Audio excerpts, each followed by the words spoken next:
James is a red mixed traffic engine who can pull both coaches and freight cars.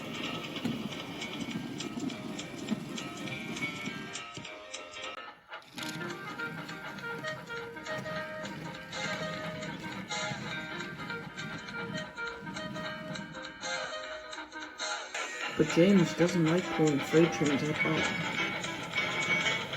He would much prefer passenger trains. It's his favorite job. One day, James was resting at the sheds with the other engines. They were chatting happily when they heard Sir Topham Hatt come up. "Ah, James," he enthused, "I have a special job for you." "A special?" James exclaimed. "Oh, please, sir." "There is a special delivery of logs coming," continued Sir Topham Hatt. "I need you to take it to the lumber yard." "Yes, sir," James said happily, but he didn't know what logs were. "Never mind," he sighed.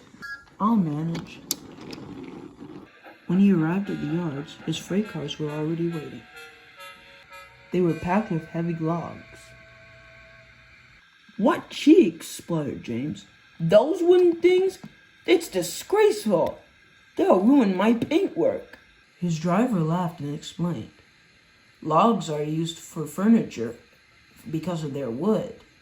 Come on, James. We'd best be on our way."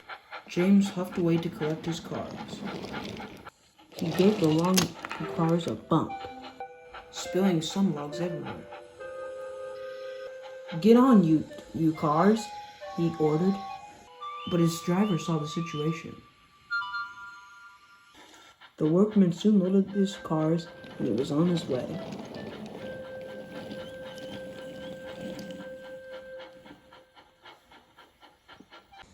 James set off all the way to the timber yard, but he was still grumbling about the logs.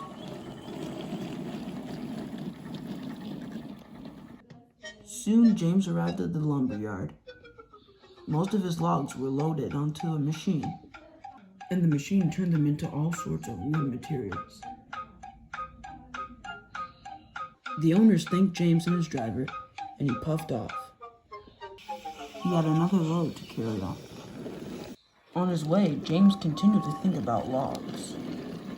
Such an ugly delivery, he thought. He was so busy distracted that he didn't see a tree had fallen on the line ahead, and James was headed straight for it. His driver frantically applied the brakes. James stopped just in time.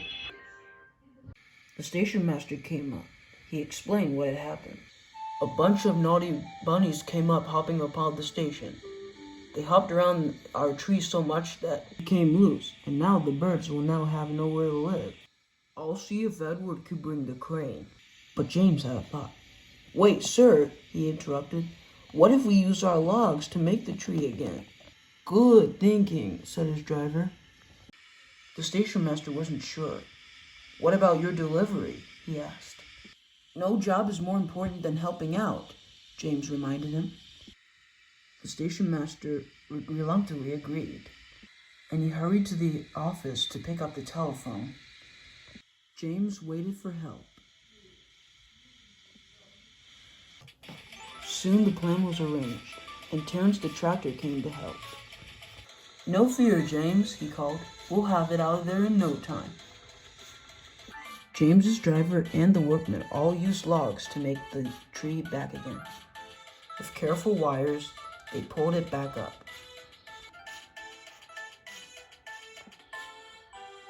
Soon the tree was repaired and back again. "See that, James?" asked Terence.